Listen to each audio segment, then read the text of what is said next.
श्री शुकदेवाय नमः श्रीमद्भागवत पुराणाय नमः जन्मादस्य स्वराटं तेने प्रमदाय दिक्वये मुह्यन्ते सूर्यः तेजोवारी गुणान्यथा तिस्रौपशब्दं सदा निरस्तपोहकं सत्यं परं देवी सत्यं परं देवी ब्रह्मांडाचा मालक जगाचा पालक साक्षात विटेवर उभा असणारा पांडुरंग परमात्मा त्यांच्या चरणी नतमस्तक सर्व देवदेवतांच्या चरणी नतमस्तक साधू संतांच्या चरणी नतमस्तक सर्व श्रोत्यांच्या चरणी पण नतमस्तक प्रभू तुम्ही महेश मी दुबळा श्रीपती मनोनी बोलधरी गंगावती तरी स्वीकारा की श्रोता सुद्धा महादेवाच्याच अंशाने असतो. महाराज ज्ञानेश्वरीच्या पहिल्याच अध्यायात श्रोत्याला किती मोठं महत्व दिलेलं आहे. श्रोता तो श्रोता नव्हे, वक्ता तो वक्ता नव्हे. श्रोतर मी तुम्ही आहे म्हणून बघताय. तुम्ही जर कोपऱ्यात झोपी गेलो तर मी काय कथा सांगू सांगा बरं. म्हणून वक्ता तो वक्ता नव्हे, श्रोते मी श्रोता आहे तो वक्ता आहे. किती श्रोते आहेत याला महत्व नाही. कमी असू द्या जास्त असू द्या. क्षेत्राच्या ठिकाणी आलेले आहोत आपण. अनेक जण दर्शनाला जातात. बऱ्याच लोकांचे दर्शन झाले. जिथे महाराज आमचा काल नंबर लागला. गेलो बारीला असं फिरत फिरत ओळखीचे माणसं भेटले. यामध्ये म्हणलं लागला नंबर 3 तासात दर्शन झालं. आणि खरंच देवाचं दर्शन जोपर्यंत होणार नाही तोपर्यंत मला सांगा तुमच्या सगळ्याच्या मनात होऊन राहील. आम्ही क्षेत्राला आलो दर्शन झालं. आम्ही क्षेत्राला आलो दर्शन झालं. दर्शन ज्याचं झालं बस काम संपलं. नाही कामच संपलं. भाग गेला सीट गेला अवघड झाला.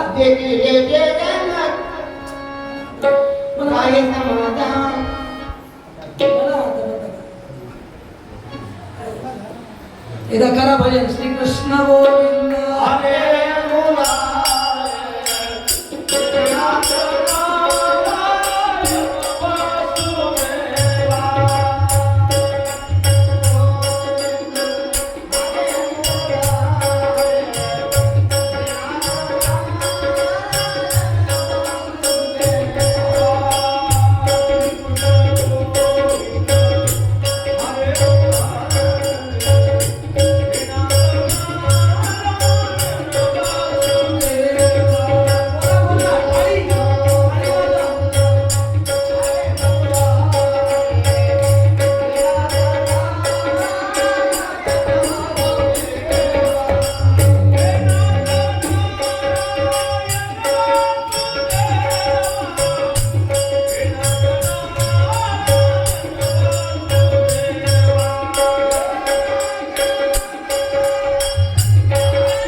कथेला आरंभ करण्यापूर्वी थोडा पर्याय आपल्या परिसरातून श्री हरिभक्त परायण माधव महाराज यांनी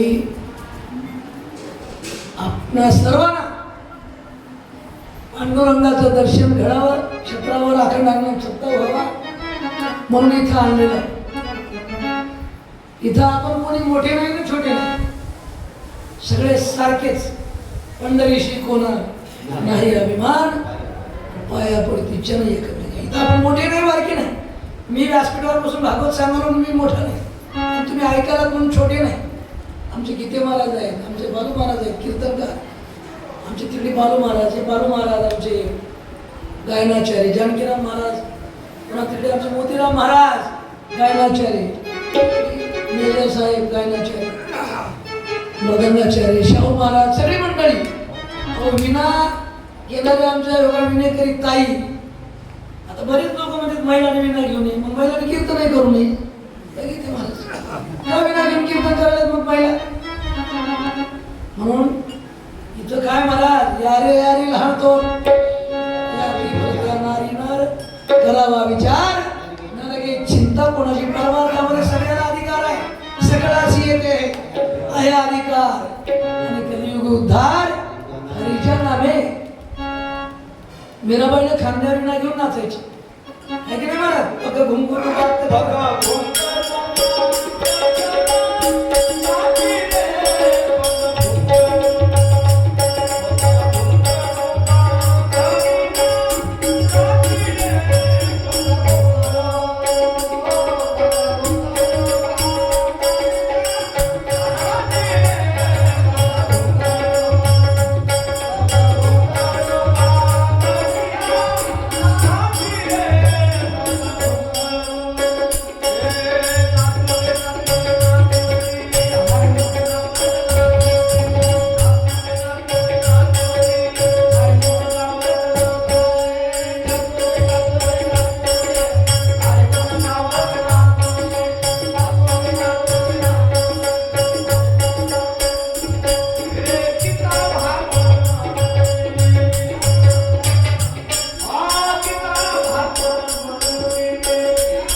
स्त्री पुरुष सगळा अधिकार.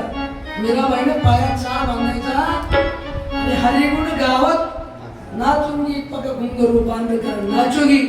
परमार्थात लाज नाही, आणि जिथं लाज आहे तिथं फार माणूस निजला काम गावाकडे गेले की 3.5 किलोचं पिंट्या घेऊन खंड्यावर सगळ्या गावाला फिरतय. पण इथे विना घे म्हणलं मला लाज वाटते म्हणते सप्ताहामध्ये. लाज तेवढी नारायणी वाकडी वाणी पोरापे. लाज आपल्याला परमार्थात वाटते, पण परमार्थात लाजायचं नाही. परमार्थात महाराज इथं लाज नाही, इथं भीती नाही, इथं शंका नाही, इथं अभिमान नाही. लाजबाई शंका पुराविला मान नकळे साधन या प्रत्ये. आता गोविंद महाराज आले मंगळवाडी करता इथं अभिमान नाही. इथं सगळं गेलं पाहिजे आणि सगळा लाज अभिमान जाऊन महाराज निर्लज्ज भोजे नाचे रंगी आणि भरते अंगी प्रेमाचे. भजनात कीर्तनात नाचायला काही कधी लाजायचंच नाही महाराज. इथं आनंद आहे महाराज, वेगळा आनंद आहे, परमानंद आहे, भक्तीचा आनंद आहे. आणि आनंदात कधीच लाजायचं नाही, कधीच परमेश्वराच्या चिंतनात शरमायचं नाही. विना घेतला मोठं भाग्य. महिलाने घेऊ पुरुषाने घेऊ सगळ्याला अधिकार.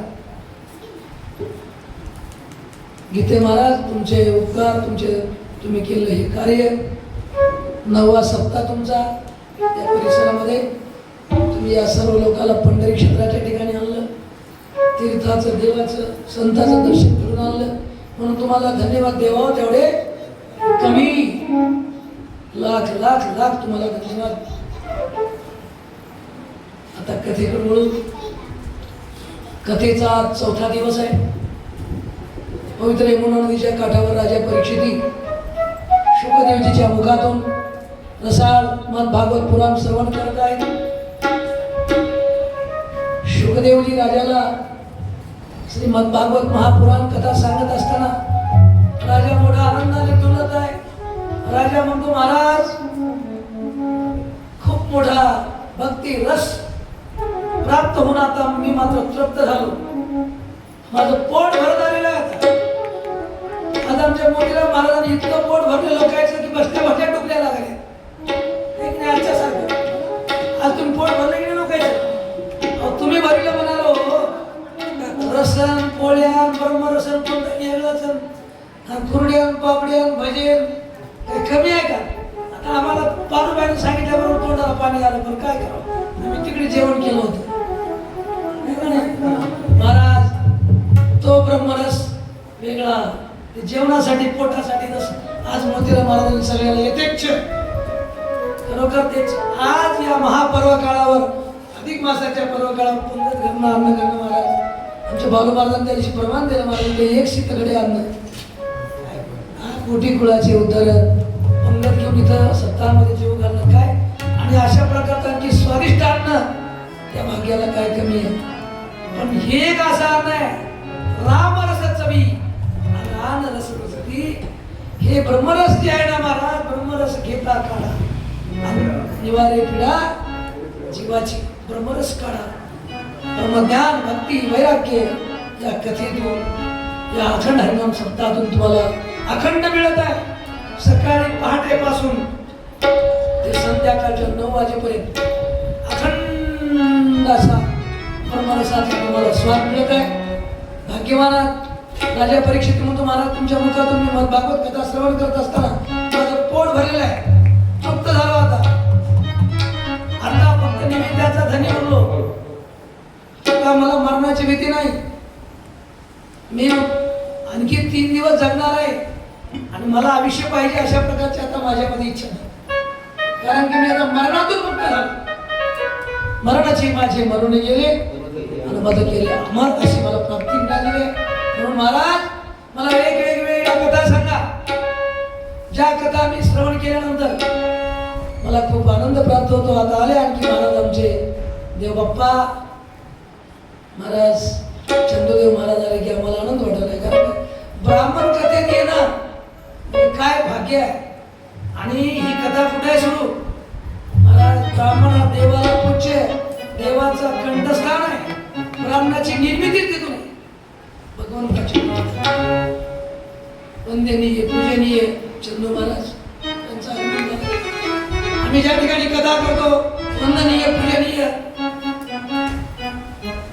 श्री शंकर महाराज यांचा हा मठ, साधू महाराजांची या ठिकाणी साधू महाराजांचं असं अधिष्ठान समाधीला उमर खेळला असली तरी महाराजांची संत नाहीत असं ठिकाणच नाही. संत देवाच्या मूर्ती आहे.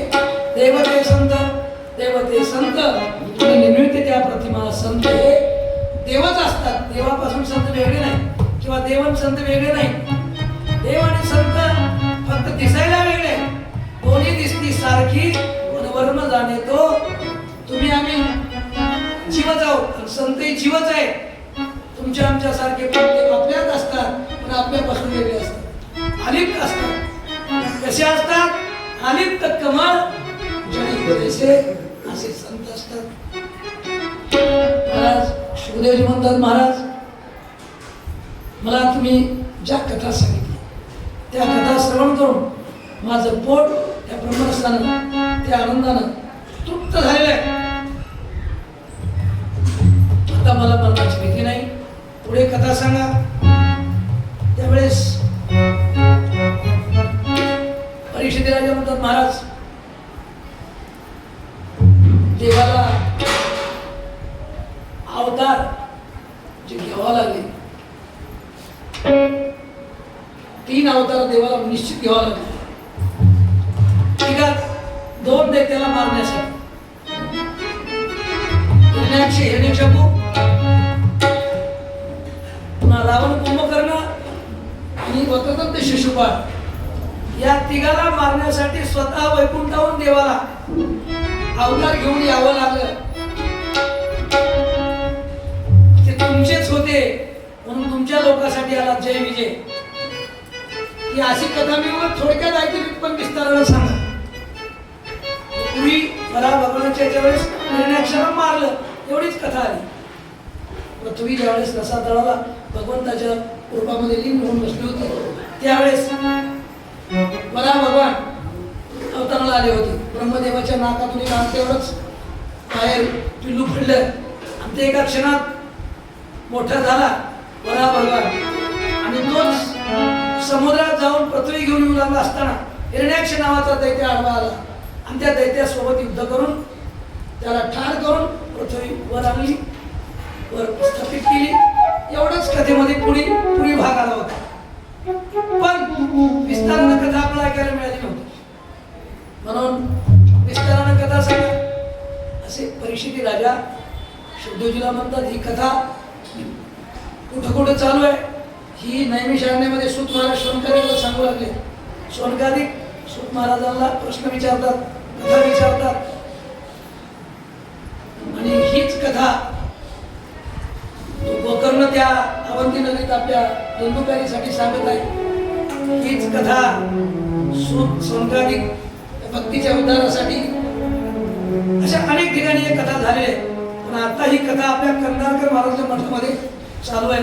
आपण सगळे श्रवण करतात भाग्याच्या. राजा परीक्षिती कथा श्रवण करत असताना असा प्रश्न करतात. त्यावेळेस देव सांगतात, ते सुखदेवजी सांगतात, राजा विस्तारानं कथा सांगतो जरा सविस्तर. नायक राजा जय विजय देवाच्या द्वाराचे द्वारपाळ वैकुंठाचे ठिकाणी देवासारखेच, देवच म्हणायला काही हरकत नाही, विष्णू सारखेच जय आणि विजय त्यांच्या हातात देवासारखेच. देवानं मला देवाची भक्ती केल्यावर आपल्यासारखंच करते. फक्त एकच देणं. काय देणं? ज्याच्याकडून घेतलंय ते देणं. काय घेतलं देवानं? वत्सलांच्या जी लाज सहन केली ती की नाही प्रभूची, ती मात्र कोणाला दिली नाही. एवढाच ओळखायचं देव आहे. नाहीतर देवानं आपले भक्त आणि आपण सारखंच रूप झालेलं आहे. देव वेगळा नाहीच. देवाचे जय विजय देवासारखेच. आता अक्षम चक्र गदा पद्म असे जय विजय वैकुंठाच्या ठिकाणी द्वारला द्वारपाळ होते. आता हे पांडुरंगाचे जण बघा आता आहेत, बघितले का तुम्ही? पांडुरंग कसे आहेत तिरुपतीला बालाजी. ज्या ज्या तुम्ही गोविंदाकडे जा कुठेही जा, अवतार भगवंताचे अनेक आहेत पण देव तोच आहे. विष्णू परमात्म्याचे हजार नाव आहेत. भगवान परमात्मा तो जय विजय द्वारपाळ. एका दिवशी असा प्रसंग आला वैकुंठाच्या ठिकाणी भगवंताचेच अंश अवतार सनत सनंदन सनातन आणि सनत कुमार हे 4 पुत्र. हे लग्नावस्थेत पुत्र आहेत. हे लंगोटी सुद्धा नाही महाराज. प्रचंड ब्रह्मज्ञानामध्ये तल्लीन झाला. त्याला कशाची मी कोण आहे का नाहीच महाराज विचार. कोण आहे आम्ही कशा अवस्था त्यांची सतत ब्रह्मानंदामध्ये तल्लीन राहणारे हे वैकुंठाच्या ठिकाणी देवाच्या नगरीमध्ये गेले. वैकुंठामध्ये बरेच वन उपवन फिरून आता भगवंताला भेटावं म्हणून निघाले. दाराला आले. दाराला आल्याबरोबर या दोन्ही द्वारपाळानं दंड हातातले असे आडवे लावले. प्रवेश बंद, मध्ये जायचं नाही. प्रवेश बंद म्हणल्याबरोबर हे सनत कुमार विचार करतात आतापर्यंत तुका म्हणे आडकाठी नाही भेटी. अरे आम्हाला आतापर्यंत देवाच्या भेटीसाठी कधी आडकाठी झाली नाही. आम्ही रात्रंदिवस देवाचं भजन चिंतन, देव आमच्यात आम्ही देवात आहात अशी आमची अवस्था असताना आम्हाला मध्ये जाण्यासाठी तुम्ही विरोध करणारे कोण? मस्तवा झाला, मस्ती आली तुमच्या अंगामध्ये, उन्मादपणा आला.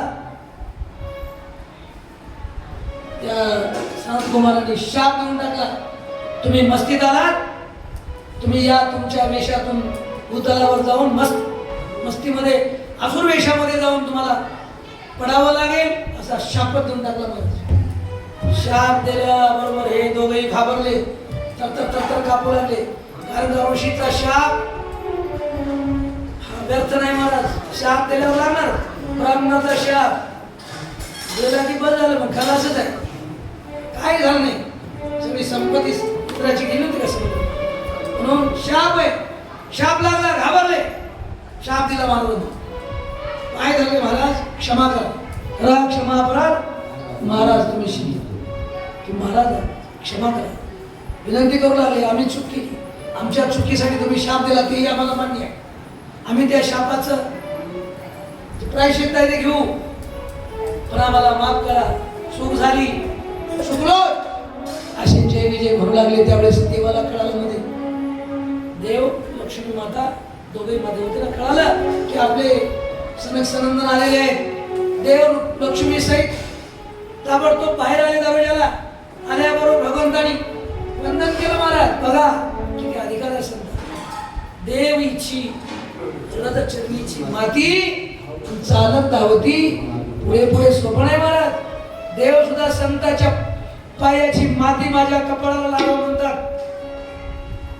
एवढा अधिकार संताचा आहे. संत तुम्हाला बघितल्याबरोबर देवाने हात जोडला, वंदन केला. महाराज माफ करा, माझे द्वारपाळ आहे, माझेच माणसं आहे, पण चूक केली, चुकले. चुकल्याला क्षमा करणे हे शहाण्याचं लक्षण असतं, मोठ्याचं लक्षण असतं. चुकल्याला क्षमा न करणं हे मूर्खाचं काम आहे. बरोबर आहे की नाही? चुकल्याला कधी क्षमा करीत म्हणून चुकले, माफ करा. पण तुम्ही जे शाप दिलाय तेही योग्य आहे. याला उन्मादपणा याच्यापूर्वी आला होता, पण मी डोळ्यानं सोडून दिला होता एकदा, त्याला निग्लेक्ट केलं होतं. पण आता मात्र तुम्ही शाप दिला ते बरं झालं. बघा की आता एक जरा माणसं जरा चांगल्या पैसे मोठ्या पैसे म्हणजे थोडी उन्माद होतेच आणि माणसं मूळ आपल्या अधिकाराला विसरतात आणि मूळ अधिकाराला विसरून थोडे उन्मादपणाने जातात, अभिमानात जातात. म्हणून देव म्हणले तुम्ही जे दिलाय की नाही शाप ते बरोबरच आहे. याला मस्ती आली होती थोडी, जे केले ते तुम्ही योग्य केले महाराज. आता मात्र तुम्हाला जो शाप मिळालेला आहे, तुम्ही जा असुरयोनीमध्ये आणि जाऊन असुरयोनीमध्ये तुम्ही जन्म घ्या. तुमच्या उद्धारासाठी मी 3 जन्मामध्ये तुमचा उद्धार करीन, 3 युगामध्ये उद्धार करीन असं देवानं सांगितलं या जय विजयाला. आणि सर्व तुम्हाला अशी पूजा अर्चा केली, त्यांना पुन्हा पाठवून दिलं. एका क्षणामध्ये दोन्ही जय विजय आपला जे पूर्व शरीर होते ते त्यांचं गेलं. श्री शापानं ते मृत्यू लोकांमध्ये आले. कुठं आले इकडे सांगतो आता तुम्हाला. देवाची पत्नी अदिती, दैत्याची पत्नी दिती होती, दैत्याची माय. दितीच्या उदराला हे दोघं आले. आता हे कसे आले हे विस्तारानं कळत आहे. दिती थोडीशी नीतीत सोडून आपल्या कश्यपासोबत संध्याकाळच्या टायमाला अपमान होण्याचा आग्रह केली. म्हणून त्यावेळेस कश्यपानं परत सांगितलं होतं दितीला, कश्यप ऋषीने नको प्रसंग, काही काही गोष्टीला संसार सगळ्यालाच आहे. हार, निद्रा, वय, मैथून हे कोणी आणलं नाही, सगळे मिळाले. पण मनुष्याला काही मर्यादा आहेत, नियम आहेत, शास्त्र आहे. कश्यप भगवानाने सांगितलं होतं दितीला नको, रात्रीचा वेळ आहे, शंभू महादेवांचं बाहेर निघण्याचं ठिकाण वेळ आहे आणि तू उतावेळ होऊ नको. पण ती दिती उतावेळ झाली होती. त्यावेळेस कश्यप ऋषीने आपलं वीर्य तिच्या उदरात संग्रहित केलं होतं आणि ते 100 वर्ष त्या दितीनं आपल्या पोटात ठेवलं होतं. ते वीर्य म्हणजेच जय विजय. तेच दितीच्या उदरी 2 बालक पोटात आले. हिरण्याक्षी आली, हिरण्याक्षीचे नाव झाले. 100 वर्षाच्या नंतर हे लेकरं ज्यावेळेस जन्माला येऊ लागले त्यावेळेस असले आसुरी आवृत्तीचे लेकरं येऊ लागले म्हणून परिसर सुद्धा बदलला. जिकडे तिकडे धुक्क पसरलं. आकाशामध्ये ढग अचानक कोसळू लागले, विजा पडू लागल्या, माल घुंकू लागल्या. जिकडे तिकडे महाराज अपशकुन होऊ लागले. आणि अशा वेळेत हे दितीच्या उदरी जन्माला एक वीर्य संपादित केलेला आणि एक महाराज तो हिरण्यकशिपू आणि हिरण्याक्ष एक अगोदर जन्माला आला म्हणून त्याचं नाव हिरण्यकशिपू ठेवलं आणि नंतर आला त्याचं नाव हिरण्याक्ष. असे दोन्ही पुत्र जन्मले. हिरण्याक्षाला भगवानाने ठार केलं. देवाला वराहाचा अवतार घेऊन मारावा लागला. तो मेला. पण हा हिरण्यकशिपू तो मात्र आपल्या भावाला मारलं म्हणून, ठार केलं म्हणून त्या दिवसापासून पोटामध्ये शल्य घेऊन होता. हिरण्यकशिपू माझा भाऊ मारला, देवानं माझा भाऊ मारला म्हणून हिरण्यकशिपूनं एवढी तपश्चर्या करण्याचा निर्धार केला. तपश्चर्या करण्यासाठी अरण्य डोंगरात गेला, तपश्चर्याला बसला, तपश्चर्या केली. महाराज अशी तपश्चर्या केली की त्याच्या अंगावर वारुळ आणलं. तिथं एक वेळूचं बेट तयार झालं. घोर तपश्चर्या, एवढी तपश्चर्या हिरण्यकशिपूने. आणि या तपश्चर्याच्या बळावर हिरण्यकशिपूने ब्रह्मदेवाला प्रसन्न करून दिलं. ब्रह्मदेव प्रसन्न झाले. सगळ्याचे प्राण रोखले गेले होते. देवादिक सगळे घाबरून गेले होते. काय प्रकार आहे? तपश्चर्याच्या बळावर असा अंधकार पडला होता. ब्रह्मादिक देवाकडे देव लोक गेले. ब्रह्मदेवानी सांगितलं की हे हिरण्यकशिपू आहे, तपश्चर्याला बसले, चला. ब्रह्मदेव आले. ब्रह्मदेवानी हिरण्यकशिपूला त्या वारुळातून बाहेर काढलं, पाणी टाकलं कमंडलूतून, त्याला सावध केलं. ते प्राप्त झालं. आणि हिरण्यकशिपू तुला मी प्रसन्न आहे, काय मागायचं ते माग. त्यावेळेस हिरण्यकशिपूने वरदान मागितलं होतं. कोणतं वरदान मागितलं? की मला तुम्ही निर्माण केलेल्यापासून मरण येऊ नये. आता ब्रह्मदेवाने काय निर्माण केलं नाही? सगळं ब्रह्मांड निर्माण केलं. पण तुम्ही निर्माण केलेल्यापासून मला मरण येऊ नये. माणसाच्या हाताने मरू नये, स्त्रीच्या हाताने मरण येऊ नये, दिवसा येऊ नये, रात्री येऊ नये, सकाळी येऊ नये, शस्त्राने येऊ नये, अस्त्राने येऊ नये. असा वर मागून घेतला. ब्रह्मदेवाने तो वर देऊन टाकून तथास्तु वर दिला. बाल महाराज एकदा भजन करा. राधे राधे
मुंगी के पाँव में बंदे घुंघरू कोई अल्लाह सुनता है. मुंगीच्या पायात घुंघरू बांधून सदैव आपण एवढ्या मोठ्यानं भगवंताच्या नामात